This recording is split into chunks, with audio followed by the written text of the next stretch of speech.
Hey everyone, I'm your host, Rafi Straczynski. Thank you so much for joining us on episode number 104 of Cards Chat, the friendliest poker podcast in town. Well, winning a tournament is cool, but how about just running deep or winning everything you play? Today's guest has been on that kind of a heater recently, not just earning her biggest ever career score by a wide margin, but also following it up with multiple back-to-back five-figure scores, essentially doubling her career earnings to almost $800,000 in the span of just a couple months. A career of hard work and grinding is now bearing fruit like never before. And today, we're going to talk to her about it and get to know this person a little better. Angela Jordison, welcome to the Cards Chat Podcast. Hi, thanks for having me. It's good to meet you. I mean, yours is a name I have seen around for years and years. I was like, oh yeah, one day I'll get to speak to this lady. It's nice to meet you. Yeah, finally. Right. So look, I don't think it's just me who has seen your name around for years and years, and all of a sudden, suddenly, like the overnight success that took all these years to happen. Tell us about how you first got into poker and sort of, your turn. Like, I know you're mostly a cash game player, despite your tournament success and stuff. But sort of, where did you find yourself within the poker world before this, this past year, so to speak? Yeah, I have kind of a interesting way, I guess, that I got into poker is I opened a big nightclub in the mid 2000s, and I had a big space in the back that these people approached me. This was during the money maker boom, actually. Right. And so they asked me if they could lease a space and open a poker room. And I was like, okay. And I had played like over the kitchen table before growing up and things like that, but never really seen organized games with strangers. And so they leased this for me for a few years. And right away, we started getting a lot of heat because it was the first poker room that had happened outside of a casino. And so we were like, this is in Oregon. And this was like the first club. And so they didn't know really what to do with me. So they allowed it for a while until it started really growing. And then I started getting where they wanted. At first, they let me take rakes and do all these things. So anyway, I got introduced to poker really on the other side of the felt, not as a player. And so then I had to working with the legislature and help rewrite some of the laws in Oregon to be able to allow these poker clubs. So I kind of got in on that end initially, and I couldn't play in my own room. It was actually against the law as the licensee. So I started to get exposed and started to meet people in poker, just locals and, old timers that had played forever. And I finally ended up going to play in a casino with a few of them. And I just loved it. And it has really been a passion of mine ever since. I just dove in deep, went right into like 5-10 cash games when I didn't know what I was doing. And, it just, I felt like I found myself in the game. It's social, it's fun, it's challenging, it's all the things I like. And the freedom is amazing. Yeah. When did you stop running the nightclub and turn, more exclusively towards poker? So I had 3 visits from the state police, and on the third one, I never was actually concerned about like getting shut down. They didn't understand it at that point either. There was none of these across the country really. And so they would say, okay, we can't do you can't take a rake anymore. You can do this, or you can't do this and that. And then they were popping up all over the state. So the regulations were getting tighter and tighter and tighter. And so finally I ended up, on the third visit, they're like, listen, you can't do any of this. So there was no money in it for me anymore. Right. And so we shut the room down and kind of let other people take over. So other rooms stayed open and continued to work in that gray area, and then really hone it down to make it legal. And they're still running today. Right. So it was great. But really the bar was so successful, it really wasn't worth my time to really focus on that poker room. Right. So you weren't exactly like a tournament director running the room. You were just sort of subletting space to them and, right? Subletting and then helping with the legal ends and the things to keep it open. And, and then got really involved in the, in the legal end of it. I was working with the state police and my city police and the legislatures at the state capitol and all those kind of things too. There was really no laws, it was just the social gaming law, which basically is just to protect people that are playing in their garages or at the VFW hall. It really Sure. isn't meant to be in a public business. Right. So we had to kind of make it like that. But anyway, I got out of that in about 2008, 2009. I sold the bar and just kept small taverns after that. I sold my last one in 2020, but I've pretty much played full time since 2008. Cash games. Well, that's pretty cool. I mean, like you said, besides the social aspect, the freedom is great. And, owning your own businesses beforehand, there's definitely that entrepreneurial streak. I guess sort of poker dropped in from like the moneymaker era and you sort of got into it. But did you have any sort of other career or thoughts to do something else prior to this, like a business plan, going to college, that sort of a thing? Or it's just see where the wind blows you, I was a stockbroker with Morgan Stanley, and I ended up, Merrill Lynch recruited me. I used all that recruitment money to open my first bar and nightclub, which I thought was going to be so fun and exciting. And it was, but it's exhausting. And so then I kind of expanded on that and got out of being a broker. That's kind of my trail. I was a broker, then these bars, and then a lot of the smaller taverns, I had good management in place. So I was able to play poker 4 days a week or whatever in cash games and still run my businesses. Sure. There was times where I was working like 100 hours a week. Right. That's certainly not the typical type of story I hear from most of the interviewees. Yeah, exactly. So you have no problem sitting in 10, 15, 20-hour sessions, I imagine. Yeah, I don't do those anymore. I don't like that.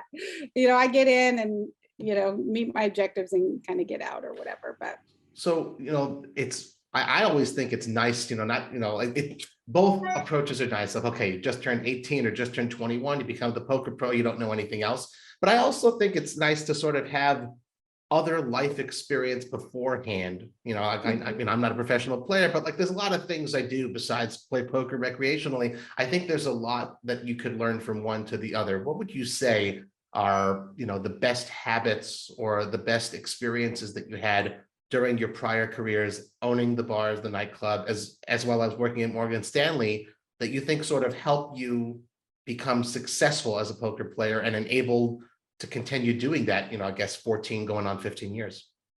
Yeah, when you have success in the stock industry, and which I did with Morgan Stanley, it kind of went up really quickly. It gives you a lot of confidence, and that confidence kind of translates to anything. Or when you open your first business and it's successful, you just learn that you can really do anything, or there's nothing like stopping me. And I always have felt that it's riskier to work for somebody else than yourself. I feel like the recession showed that, where people who had jobs for 30 years and were getting laid off, which I thought was so secure. And it just really taught me to work for myself. And I think poker kind of aligns with that. And I'm not scared of risk. That's for sure. So that definitely helps. Yeah, that's But I also think poker is best when you have balance. And I've had that skewed before. When you're so passionate about something, it's easy to put everything else on the back burner and just really focus on what you love. But it's always better with balance, family, friends, other activities, like you said, and poker. Okay, well, this was going to be part of my later line of questioning, but since you brought it up, how do you balance your non-poker life? What else are you involved in day to day, week to week? I do some real estate stuff. My kids are adults now, so I do a lot of things with them. I talk to them all the time. I do some painting, I hike, and I play a lot of poker. Nice. But do you sort of have, to what degree do you, the freedom is amazing, but structure is also nice. And, obviously you're responsible for creating that for yourself. Beyond sort of looking, ahead at the poker calendar and what tournaments you want to play, to what degree do you structure your weeks, your months? Well, I lost my dad at the end of 2020, which kind of restructured my life in a lot of ways. And so I've ended up in Iowa, and I'm still in Oregon too, but anyway, I'm spending a lot of time in Iowa. So that's kind of changed my calendar, really, because now when I got there, I was like, I'm going to have to travel all the time. There's no games that fit me. It's only 1-2, no limit. I really don't play Hold'em in cash. I play Omaha, a lot of PLO8 and a lot of PLO. So I didn't think that I would be able to make it there. And this was during the pandemic as Sure. well. So it was even worse. But so I found private games. So This my is like structure is Council set. Bluffs is the big one there, right? No, I'm in Des Moines, so Oh, it's okay. Prairie Meadows. Okay. But so I found a private game, then that goes 2 to 3 days a week. So the structure is set for me, and Excellent. I try not to miss it. So this last 4 or 5 months, I haven't been in. I've been traveling a lot for tournaments. Cool. I Okay. haven't been in my private games as much. But when I'm home, I'm like Monday, Wednesday, Friday, I'm in a cash game. So Nice. Well, that's pretty good. Yeah. It's always good to have Yeah. the next game to look forward to as well, and you know it's Yeah. going to run. So, we mentioned Oregon. Not all of us. I have never been. I would like to go to at least the Portland someday, but lots of famous names, even though it's not, the Las Vegas or the Southern California hotbed. You've got folks like Esther Taylor, James Romero, Chris Brewer. The all-time money leader for the state is Seth Davies. Yeah, we got to do a little research on the Hendon mob. You're currently top 20 on that list. Tell us a little bit about the Oregon poker scene. You don't have to get too much into the legalities of it, but if someone happens to be there for a little bit, wants to play, what's the likelihood of finding a game? the games are, ever since that social gaming thing, blossomed and they found a way around it, there's games everywhere, and it's really moved outside of the casinos. That's not really where you're going to find poker games. There's clubs everywhere, all over Portland, big rooms with lots of tournaments, lots of cash games. And they're really everywhere. They're in the smaller towns, the college towns. So finding a game is not hard at all. And, all those names you listed, they've all been around the game a long time. And so have I now. And I kind of feel like a dinosaur in the game anymore, because I have been around a long time. And I watched Seth Davies come up. I remember when I was in a cash game in Central Oregon, and him and his brother had walked in, and they were like, "Oh, these kids are really good." They were really young at that point. Right. And, and he was winning things online at that point of his career. It was just getting started. And then to see him now, and he's a friend of mine, and it's great. But I've definitely seen a lot of people come and go from this game. That's pretty, and you've weathered all the storms, and you're still going Yeah. yourself. So that's definitely a lot to be said for that. You mentioned I mentioned all those names on the list. Do you ever, or lots of poker players, they'll just go ahead and say, what, at the end, I just want to win all the money, right? Mm-hmm. Is that what it's about for you? Just win every time you sit down, or do you kind of have want to cross that $1 million mark in career earnings, want to get to the top 10 in Oregon? Is that a thing for you? You set other sort of, for lack of a better word, they're artificial, but do you set goals like that? I never had, because tournaments were such a small part of my poker that I never really had those kind of objectives. I love tournaments. I love the, trying to be the last one standing, and all the glory, all the things that come with tournaments, but they never have really been a big deal for me. So I didn't have those kind of things. Now, after this year, I'm like, oh, I want to do this and this and this. And it's pushed me out of my comfort zone, because I feel like a lot of the success for me in poker and being able to last this long and be profitable for this long has been that I'm not one that takes a lot of shots. I've always been comfortable around 2-5 or 5-5 or 5-10 PLO. Prior to a couple of years ago, I hadn't taken shots in 10 and a quarter, 25-50. I just never was, it wasn't important to me. Always turning profits and having success was more important to me than putting everything on the line or anything like that. And so I think that's contributed to my length in the game.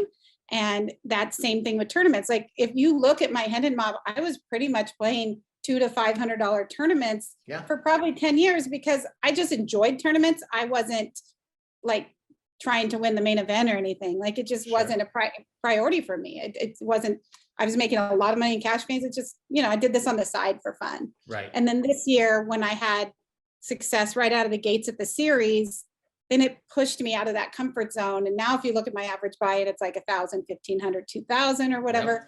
And now those are comfortable for me. Uh-huh. And now they're telling me, Angela, you have to play 5Ks if you want to win Player of the Year. And I'm like, oh no, I don't want to. So yeah, I kind of like to be in that comfort area. I mean, obviously the game does have some ego with it, and I want to be successful. And sure, I'd love to be the top person in Oregon, but is it something that I'm going to grind towards? No, Right. it's not. So I will ask about that Player of the Year race. Can't help but mention it at this point. It's close. It's not a race. Oh God. But I kind of wonder though, like having been in the game so long, and this last year, for lack of a better word, it's kind of been transformative in a way. Mhm. You know what I mean? Like I said, I've heard that name for a very long time, and all of a sudden you're much more on the radar, which is very interesting. And like, we're not supposed to be results oriented, but when you see results like this over a concentrated period of time, it's pretty incredible. I kind of wonder, do you have any sort of regrets that you didn't try, now that you've gone out of your comfort zone and are playing higher, and that's your new comfort zone, do you have any regrets of not having done it earlier? But not just a yes or no, do you feel that that'll change the way you continue playing moving forward? I mean, I definitely have thought about that. I'm like, I wonder, was I capable of this 5 years ago? Did I not, did I delay this success, or am I just on a heater? All those kind of things like cross my mind, but not really, because I didn't understand how to study. I didn't understand how to get better. I grew up on the felt, where you learned playing, watching people, across the table from you. You didn't study sims. You didn't talk about hands like that. You didn't talk about ranges or anything like that.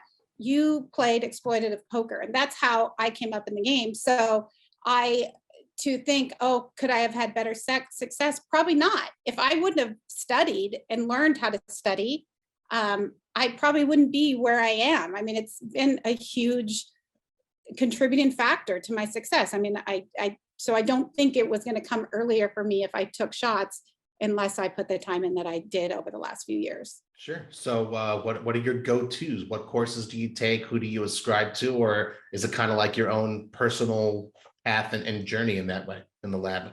I have done everything under the sun, I swear. I've done upswing. I've done I don't know, every one of them, all of them. All of them. And a lot of it is difficult for me. Like, I have a hard time memorizing all this kind of stuff, or understanding some of the concepts can be really complex. And then I found Faraz Sure. at the start of the pandemic, and I did some privates with him. And then I was there when he launched his group coaching. Yep. And the way that he teaches and explains things to me, they stick. And he simplifies them for me. And, like, I don't want to say simplifies them for me, like, but whatever. He has hacks and stuff that can make really complex concepts easier. And I think that has helped me a lot. And my mind was so full of all these different training sites and all these different game trees and all this kind of stuff. And I didn't know how to sort it. And he kind of taught me how to compartmentalize all of these different concepts, where I could use them in game and not have to like think so much. And I definitely think I was overthinking. Excellent. Very interesting. I obviously got to give that shout out for Faraz Jaka. He was our guest on episode number 48 of this podcast. Oh, wow. Yeah. So you guys, after this episode, if you haven't already, go ahead, check out episode 48. It's great when he talks about, beyond his career as well, also his coaching and the way he teaches. I think it's so instructive also, because there are so many training sites and so many different ways to learn. At the end of the day, you just got to find what works for you. And I think it's very instructive the way you put it. I'm wondering, though, you said, almost like your bread and butter still is cash games, it's PLO, and most of the study, the overwhelming majority of the study material that's out there is the 2-card game. What do you prefer, results aside, like just as far as purity of the game? Do you like Hold'em, or do you like having 4 cards in your hand? Now, a year ago, I would have said it's all about Omaha. Like, that's the game. It's fun. I love mixed games. Or we don't have the tanking. You really don't have as many egos in mixed games either. I feel like it's just, the game's faster, just all those kind of things. But, how can I not be in love with Hold'em right now? I love it. So, I don't know. I love every variant of the game, but right now I'm spending a lot of time Hold'em, and that all stemmed from all of my friends I feel like have bracelets or crushers or all this kind of stuff. And I didn't like showing up to tournaments and underperforming really, you know, or and not understanding when they were rattling off all this stuff. So I knew I had to come up to speed or I wasn't going to be playing tournaments, which could have went either way. And so, yeah. Huh. That's very interesting. I think that there's a lot of folks who are possibly intimidated by, you know, having to get in the lab, especially if, you know, like you said, you know, you had a certain way that, you know, you did things, it worked, you played exploitative, and all those math folks, they just go ahead and they study their charts and their GTOs and solvers. That could be a little intimidating. Hold on one second, sorry. So like all, you know, all those charts and stuff, it could be really intimidating for some people. How did you personally overcome that, you know, and say, okay, you know what, I do need to sort of go to school in order to get better and not let that intimidation prevent you from making that progress? It was a process because I had to learn how to study, what to study, like, and that the study part, like I said, was difficult for me. And can you hear something? Yeah, go ahead. That's fine. Okay, so it was difficult for me, but then my friend Jackie, who I think everybody knows that we're, you know, Jackie Burkhart. Yes, Jackie Burkhart. She is phenomenal at like studying and concepts and all those kind of things. She is this little wizard.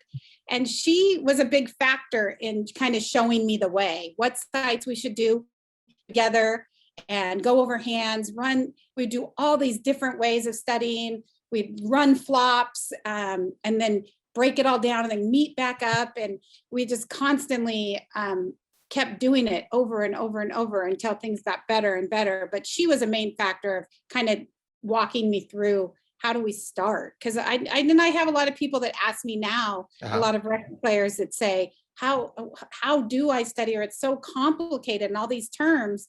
And that is the hard part. Just getting through that initial part of studying and knowing, you know, how to do it. Then you can kind of breeze through some things, but it seems overwhelming at first. Okay, interesting. Well, I guess it's good. You'd recommend sort of having a study buddy go through it with you? Yeah, I think that helped a lot. Yeah. A lot. Okay, cool. Sure. All right, so let's talk about this insane heater, you know, which I'm sure you're going to enjoy doing. We're going to kind of go chronologically a little bit, you know, you skip a little bit back and forth. But your biggest score on the stretch end of your career came at the start, as you mentioned, the World Series of Poker. You saw that success and it kind of like, you know, motivated you to start doing things a little differently. You finished third out of 2,663 players in a 1K freeze out for over $151,000.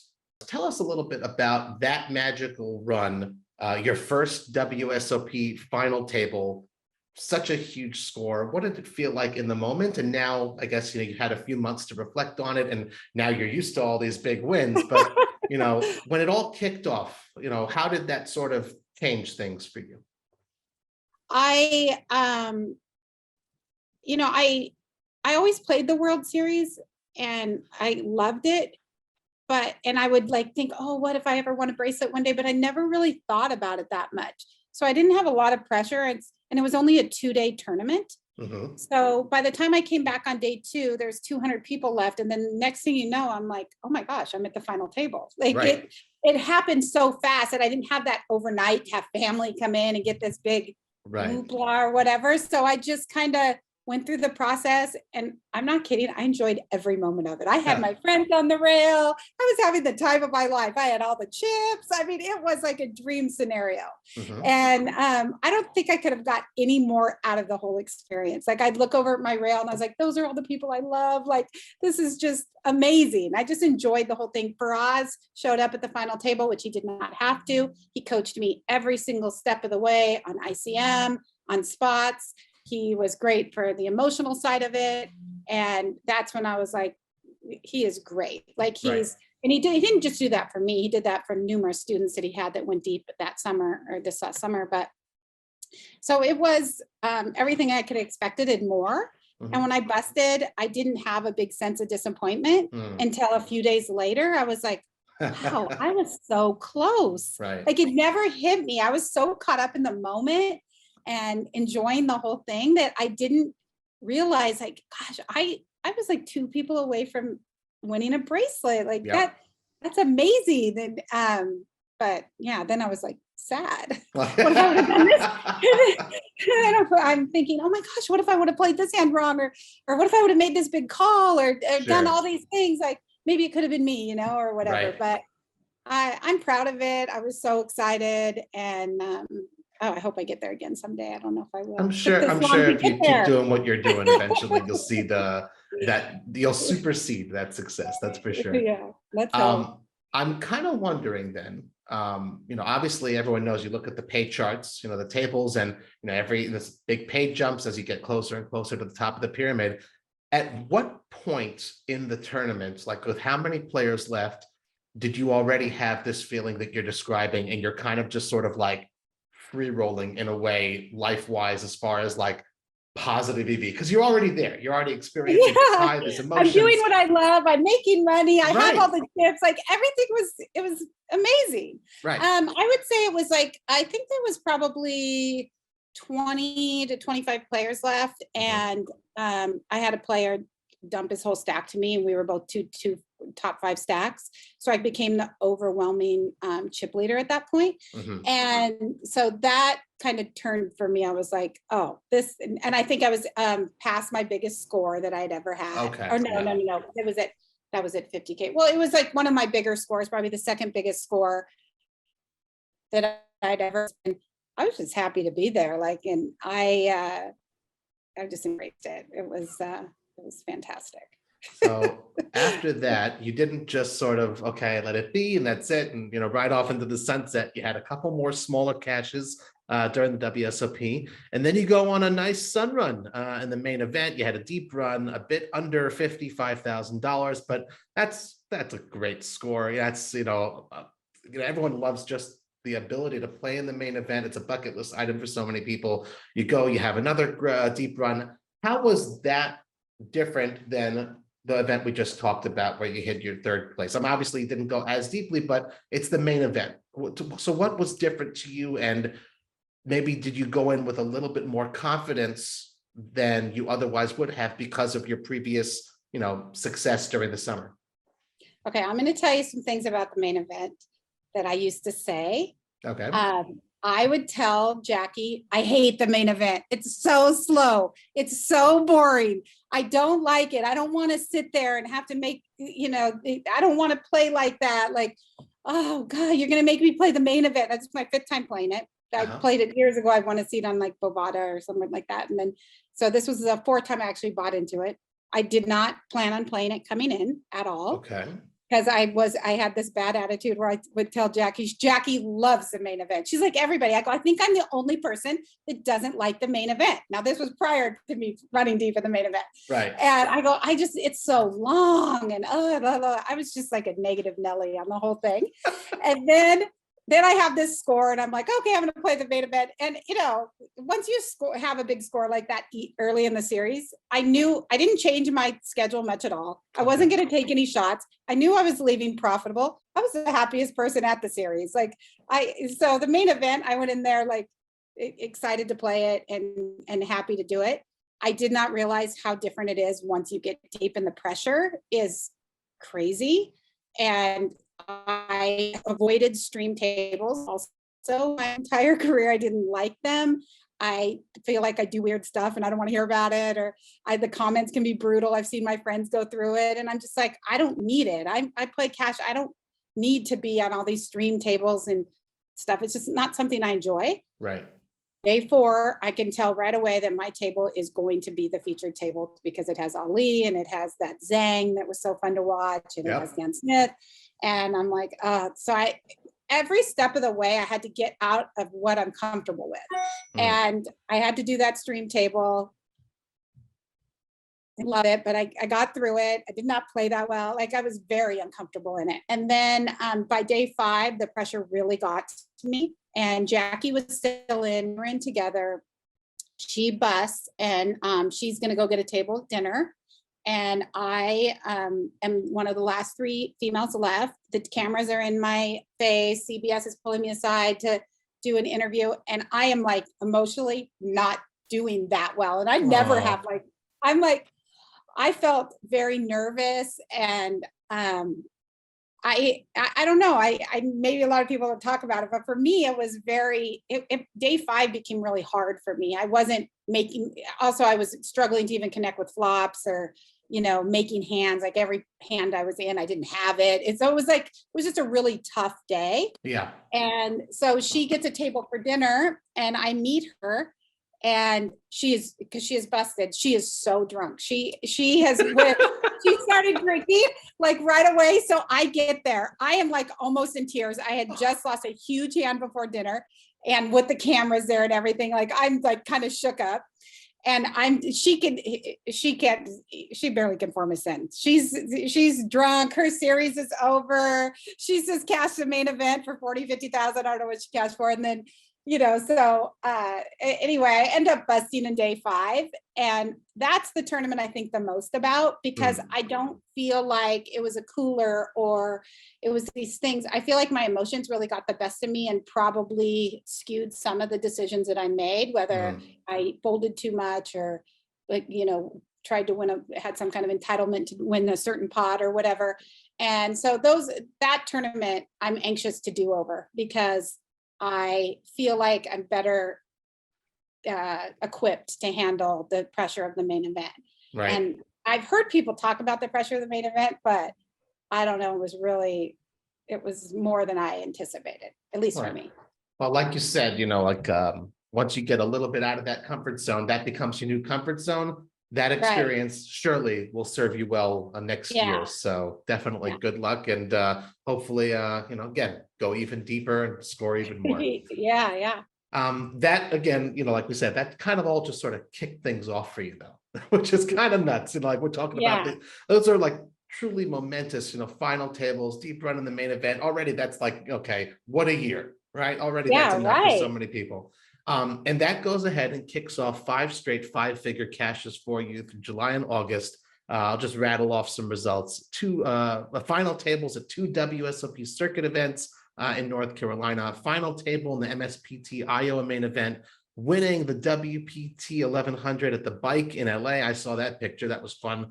Beating 532 players for $84K. Altogether, you're talking about approximately $250,000 in cashes to go along with what we had already spoken about before, the WSOP.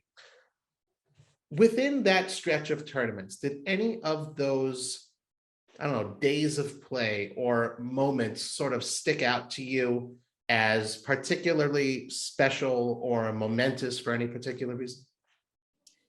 No, I would show up and I'd be like, well, there's no way I'm going to run deep again. Like I keep running deep. Like I don't know how this is happening. By the time I got to the Bike at that WPT, I thought, I'm here. It's like, am I just like chasing the high? Like what are the chances that I'm going to go deep again? And then I end up winning that event, and I'm like bagging on one bullet on all of these things. It was just an insane run.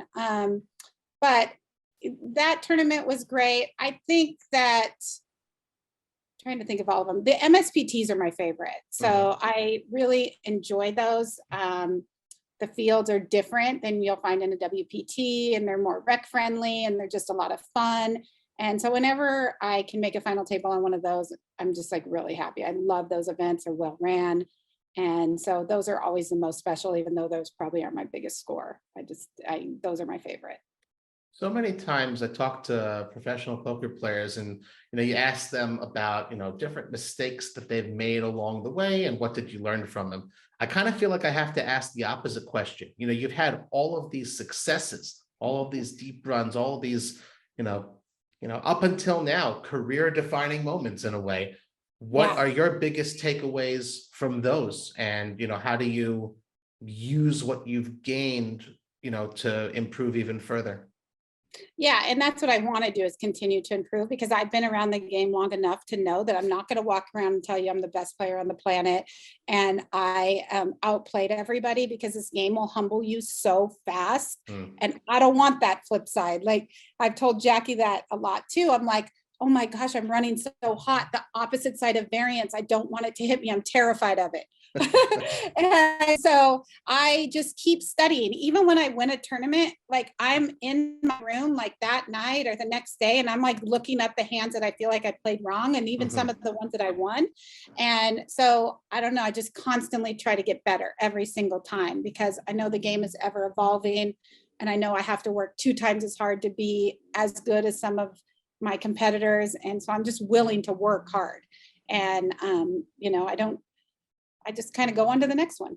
Study, next one, study, next one. I think there's a lot that we could learn from that answer. That's a fantastic answer, Angela. I love it. So besides the tax man and into the bankroll, any splurges with all these winning? No, I haven't. I'm playing such a heavy schedule. I just really don't have a life, because now I've gotten kind of competitive on this player of the year thing. And so I want to try to win it. And so I have had no time for splurges. That's for sure. Okay. Just sitting in the bank, basically, waiting for the tax guy. Right. Okay. Exactly. So there's a particular quote, and you did kind of allude to it as well. You say everyone's telling you got to start playing 5Ks, and you said you prefer the comfort zone kind of playing. I think the quote was barbecue dads. So I'm not even sure how to ask this question. It's more of like, why do you still think that it's important, besides, climbing those leaderboards, to get out of that comfort zone and move up to the next level if you're perfectly happy and comfortable where you're at?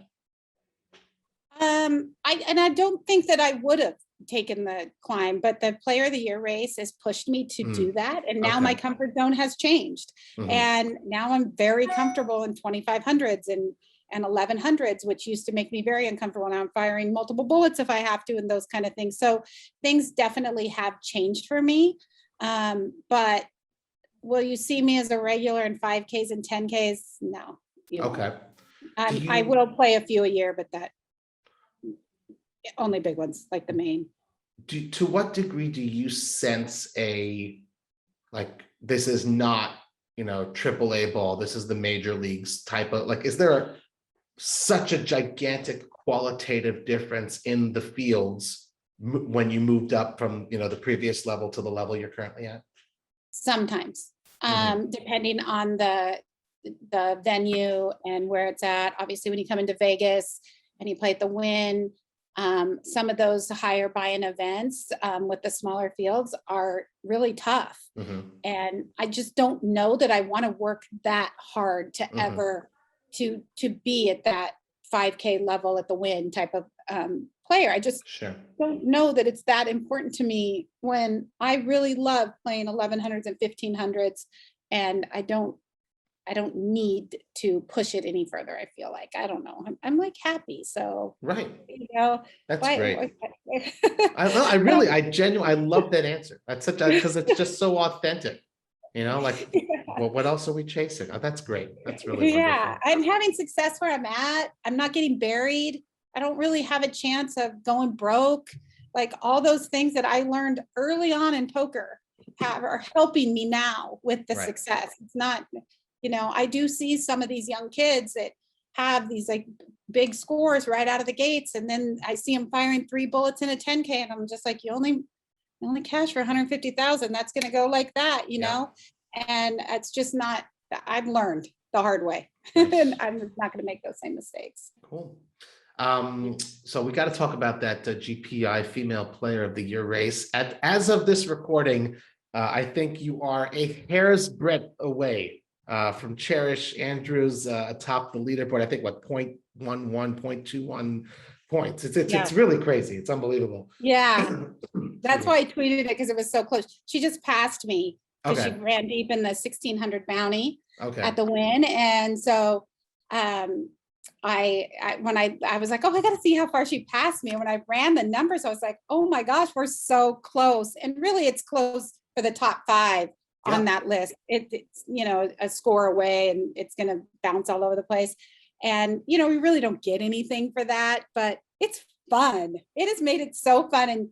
And we calculate the points, and I'm like, okay, if I get here or higher, I get more points. And it's really been a fun experience to even be in the mix, because I never thought that I would ever be in that mix. I would look at the people that won that, and I'm like, oh, they're so good, or they play so big, and I just never pictured myself in the spot to be in contention for it, and I kind of want it now. So I'm willing to put in the volume where they can put in the buy-ins. I'll put in the volume, because I'm not going to be firing 10Ks. I will do the 10K WPT in the fall. Sure. That's it. Yeah. So first of all, good luck with the rest of the race this year. So I hope you do well and perform optimally, and let the chips fall where they may. But I hope you do your best and find success. So does that mean come January and the schedule, like that'll now be on your mind? Like, I want to get to the top of the leaderboard quickly and stay there all year? No. Okay. No.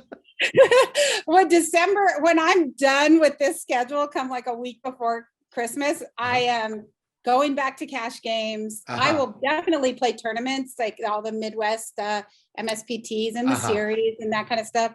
But no, I'm not chasing any player of the year. What I want to do is I just want to get back to saying pot. I repot, like give me 4 cards. That's I'm ready to do that. I've been traveling a lot, and it's fun because I'm winning. But do I want to be an on the road grinder for the rest of my poker career? Absolutely not. I want to travel when I want to do it. I don't want to have any pressure associated with it, and I just want to play cash. So I know one of the places you traveled to recently was Malta. I was there myself, as a matter of fact. And you said you're happy doing what you want to do. Are there any other sorts of spots on the poker circuit around the world that you want to sort of take a few shots over the coming year or two? I would like to do some more international trips, and because I can write them off, and so it's like I should have been doing this a long time ago. So I definitely want to go to the Irish Open and probably the EPT, a few of their stops over the next few years. But yeah, I'm definitely going to plan trips around some poker venues. Though I've always said the last thing I want to do when I'm on vacation is play poker. Like, it's just not something I want to do when I'm on vacation. But I can kind of mix those. Like in Malta, I did that at the very end of the trip. And so I had a few weeks in Italy and in France and stuff, and then just finished it in Malta. And that was great. I was ready to play by the time I got there. I was excited to play because it had been several weeks. And, but yeah, so I do want to be able to find that mix where I can travel and have fun and then do a little poker too. Good stuff. Okay, so we got 2 questions before we move on to the community questions. One is sort of a legacy one. Like I said, we've talked about this incredible, again, career-defining year, but I almost feel bad saying that. It's hard to it almost discounts all of the years you've put in until now. And you've been there, done that. You're still around, and you want to be doing this for the rest of your life, which is really, really cool. The Women in Poker Hall of Fame is set to induct new members this winter. Is that something that, somewhere down the line you have your eye on as like a career accomplishment? Is something like that important to you? It would be important to me. Do I feel I've done enough to get there? Absolutely not. But if I continue to have some success, sure, of course, I would love to do that. I mean, that it's not something I think about because it feels so off in the distance. But if I was able to, have some big accomplishments and get in there, that would be amazing. Sweet. Okay, cool. Maybe we'll see you at the ceremony. That's also happening mid-December. I think it's in the Poker Go studio, as a matter of fact. It's cool. Okay, so completely different than everything we've talked about until now. Part of the research we do, and I got to give a big shout out to my friend Heather, who found this one. Part of the research, we go through social media, and among other things, we found something that's quite interesting.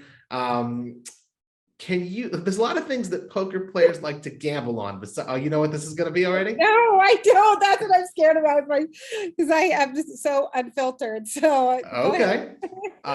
Poker players like to gamble on a lot of things besides poker, from slots to the pit to prop bets. Can you please explain to us what is cow pie bingo? Oh my gosh, I just experienced that for the first time this year. So they paint a grid in the middle of the street, and then they put like 100 squares, and then they put a gate around it, and then they put one cow in the middle. And then you buy your square, and then everybody stands around and drinks and waits for the cow to go to the bathroom. And if it lands on your square, you win, you scoop it all. I'm telling you right now, that cow didn't go for like 4 hours. I lost interest in cow pie bingo so quick. Like it was not as exciting as it sounds, but I mean, these are things that happen in the Midwest, I guess. I don't know. I'd never seen it in Oregon, but I come to the Midwest and everybody was there and really excited. And if you didn't get your ticket right away too, you sold out, but I got one, so. But it missed. I didn't. What does the big winner get if you manage to, each square was $5, so $500 or something? $500. Yeah. I thought But it would it's about the win. It's a thrill of the victory, you know. There you go, and getting to drink for 4 hours until the cow does its thing. Love it. Exactly. All right, folks. In this segment of the show, we turn to you guys, our Cards Chat community, to see what questions you wanted to ask our guests. We do have a dedicated thread on the Cards Chat forums for this. So as we announce who our future guests will be, please be sure to send in your questions. Our first one comes from Pirate Glenn. We've got a few from Pirate Glenn. Angela, Pirate Glenn wants to know, I see you play various poker games, Raz, Omaha, and of course, No Limit Hold'em. Do you have a particular favorite type of game? And if so, why? My favorite game would be Big O or PLO8. I love split pot games. I feel that players make their biggest mistakes in big split pot games. And I also think it has some of the lower variants of the pot limit games. And it's just my favorite. It's also the game that I've played the most of. Where I was playing in Oregon, we would play 3 or 4 days a week, and it was only PLO8 for probably 10 years. So when it comes to live hands of one game, that's the game I've seen the most. So that's the game I love the most. Cool, good answer. Is there anyone in the game today, Pirate Glenn wants to know, who you really look up to and can say that you've developed your game as a result of playing against them or studying how they play?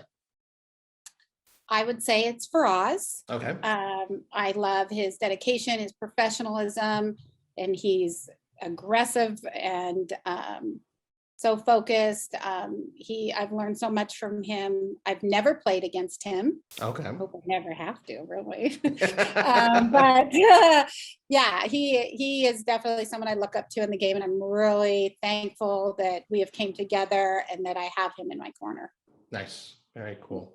More from Pirate Glenn. A lot of good questions here. And this kind of, in a sense, may harken back to your experience with Morgan Stanley and running your own business before. Pirate Glenn wants to know, what keeps you balanced mentally when you play long sessions of cash games or tournaments in poker? Do you have any specific tips or recommendations? I don't. I feel like I've been doing it so long that long sessions really aren't a thing for me. That they're not draining on me, and if they are, I usually cash out because I'm in cash games. So when I do get those really draining times in tournaments, I turn to music a lot. I listen to different types of music, soothing music and things like that. Or if I'm really tired, then I go upbeat. I try to use that. But overall, long sessions aren't difficult on me. I've done them since the start, and it's kind of part of the game for me. Interesting. Okay, cool. We'll do one more from Pirate Glenn. Do you play much online poker at all, Angela? And if so, where could we possibly see you in action at the online felt? So I started playing online to study so I could run, what is it called? Poker Sims? Tracker. Okay. Yeah, and that's how my first coach broke everything down and would find out how often I was squeezing or how often I wasn't 3-betting and those kind of things, and kind of hone those skills. So I had to play a lot online there. I get online, I start winning right away. I think this is easy. then the reality of online hits me, and I am not a winning player online. Okay. And I also don't enjoy the lifestyle. I don't really want to sit in my house all day on a Sunday on a beautiful day. If I'm home, like I want to do other things, and I don't want to be having my evenings consumed with it. So anymore, I don't really play online. Once in a while, I'll jump in a tournament, but it's very rare. I kind of want my home space to be my home space, and I can study and do those kind of things in poker. But when I play for real, I want it to be outside, away from my home. Got to say, that definitely resonates very strong with me too. I love that answer. It's good. Yeah. I'm sure with lots of folks listening and watching the show as well. Acid Burn FX, one of our great creative question askers, asks the following, Angela: who would play you in a movie of your life and why? Everybody tells me I look like America Ferrera. I can see it. And in high school, I looked just like Ugly Betty. So, probably her. I don't know. I think I have a familiar face because there's a lot of people that tell me I look like somebody, their sister, their aunt, or whatever, but I get America Ferrera the most. Okay. This is an interestingly worded question. When was the last time that you did something for the first time? When's the last time I did something for the first time? Gosh, that's a hard question, isn't it? We'll give you a time bank on that one. Gosh. Oh, I had the clock called on me for the first time ever. Really? Yes. You don't seem like someone who would tank excessively. I'm not a tanker at all. I have decisions. I can make decisions pretty quickly. That was the last time I did something for the first time, I guess, but that's poker related. I don't know. I can't think of anything. Well, that is fair. Yeah. Shame on them, unless you were really just taking a long time. Yeah, I kind of was. Fair enough. Okay. If you found a genie in a lamp, what would you wish for and why? I would wish. My initial thing was to say I want to win the main event like everybody, right? But I think I wish for more longevity in the game and more profitability and just being able to turn profits year over year. I think length in the game says a lot. And that would be my wish over probably anything, is just a continued success and happiness in the game. I feel like if I was the genie and you wished for that, I'd grant you a second wish, because that's so like such a humble request. That's so beautiful. I love that. That's a great answer. If was it next one, Acid Burn FX, if you could read minds, how would you use that ability? These questions are hard. Who comes up with these? Guy. We got to thank the Acid Burn FX and the community. Geez, Acid is on Acid. Let's see. We'll do maybe one more from Acid Burn FX. How would I use that? Why can't I answer these questions? These are so hard. Are these hard questions? They're not ones that I thought of myself. I'll put that out there for you. I don't even want to know what people are thinking at the poker table. I don't even want to be able to read their mind, to be honest. Okay, that's fair. We could skip to the next one if that's all right. Yeah, let's skip. Tell Acid I don't like him. I'm just kidding. So we'll do one last one from Acid Burn FX. What is the most courageous thing you've ever done? I think courageous is pushing myself this year, because I could have just could have lived off the laurels of the series and just, went about my thing. But to push myself to actually compete at a higher level, like I've told you how uncomfortable that has made me. I'm proud of that, because I've been in the game for 15 years and I've never done it. And I really made myself do it, and with the encouragement of my friends and my family and all that kind of stuff. And so I'm proud of that. And I'm proud that I'm having some success. As you ought to be. That's great. Love it. Chica Bonita wants to know, do you do any sort of charity work or have any involvement with charity at all? I used to run a lot of charity poker tournaments, both at my bar and then outside for all the local high schools and all those kind of things. Recently, other than just like my normal donations that I do for charity, I have not done any.